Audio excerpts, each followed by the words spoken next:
Les voy a mostrar el TAC cerebral.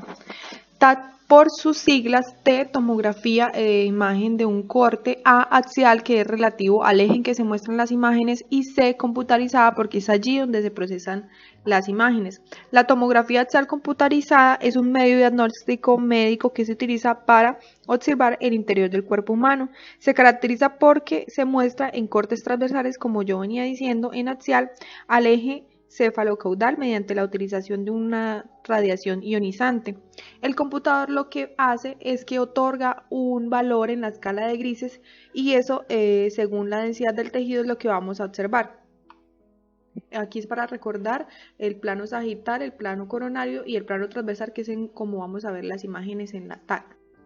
Este es un examen muy sencillo en el que el paciente debe recostarse en una mesa que es ajustable.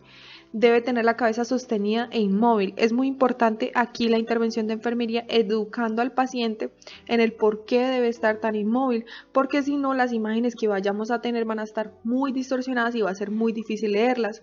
Este es un examen que es rápido, que es indoloro, que utiliza una pequeña cantidad de radiación dependiendo pues la cantidad de cortes que nosotros necesitemos. Y es un examen que se utiliza bastante gracias a su sensibilidad para reconocer las lesiones. Las lesiones cerebrales tienen una densidad tisular que es diferente en comparación con el tejido cerebral normal circundante, y pues esto va a permitir detectar tumores, masas, hemorragias, infartos o desplazamientos.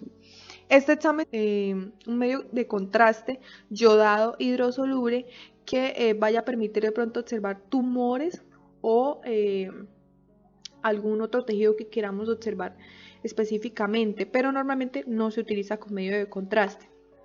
Antes de analizar las imágenes es importante primero que todo verificar los datos del paciente, el nombre completo, la historia clínica, el número del documento, esto para saber que no nos vamos a equivocar de paciente. Segundo, los parámetros de la imagen, saber qué nivel es el que estamos viendo y en qué ventana la estamos viendo.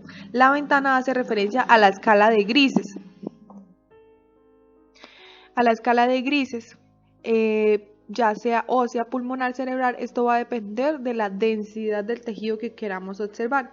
Entonces, por ejemplo, el aire se va a ver más hipodenso, entonces se va a ver negro, y lo que sea estructuras óseas se van a ver más hiperdensas, es decir, se van a ver blancas.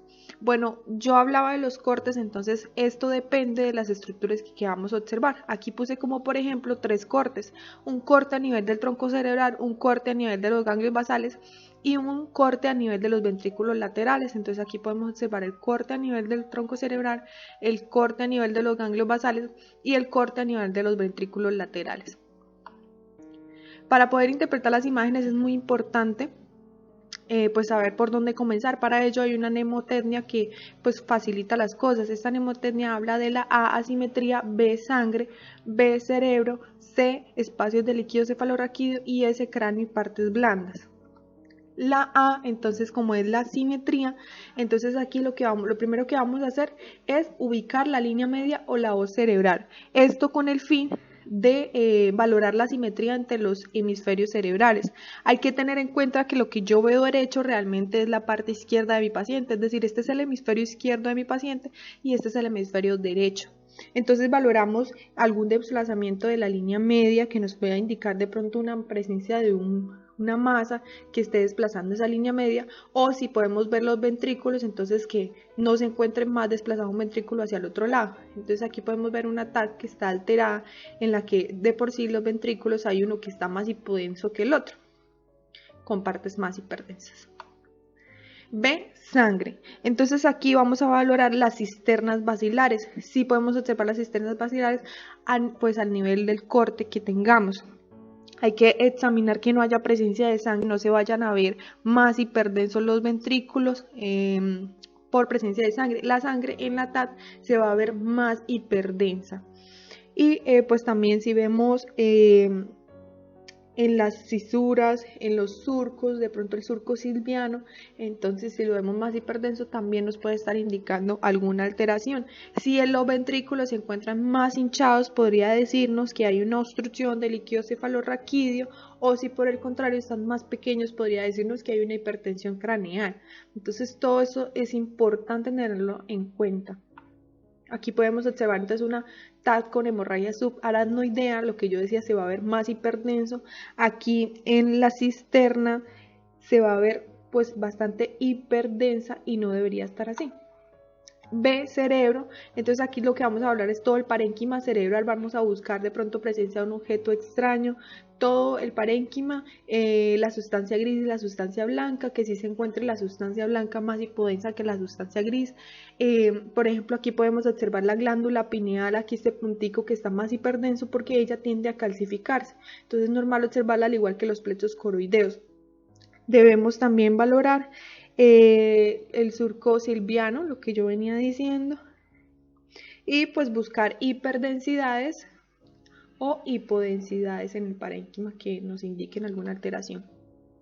C, espacios de líquido cefalorraquídeo. Entonces aquí vamos a valorar nuevamente el tamaño de los ventrículos y los surcos comparándolos. Si podemos ver acá pues los ventrículos laterales, o si observamos el tercer ventrículo, o si observamos el cuarto ventrículo, hay que pues estar pendiente de esto, que tengan un calibre normal y que no estén alterados como en una ruptura de pronto de un aneurisma.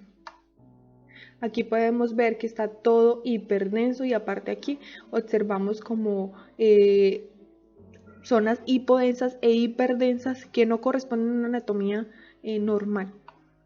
Y por último, S, cráneo y partes blandas. Aquí nos vamos a centrar a toda la estructura ósea, a buscar fracturas, a buscar de pronto las eslillas mastoideas que no estén llenas de pus, los senos paranasales que se vean así hipodensos, que quiere decir que está con presencia de aire y no con presencia de pronto de sangre o de algún otro líquido, que nos podría indicar de pronto una, sin valorar las hipo o hiperdensidades de la estructura ósea también.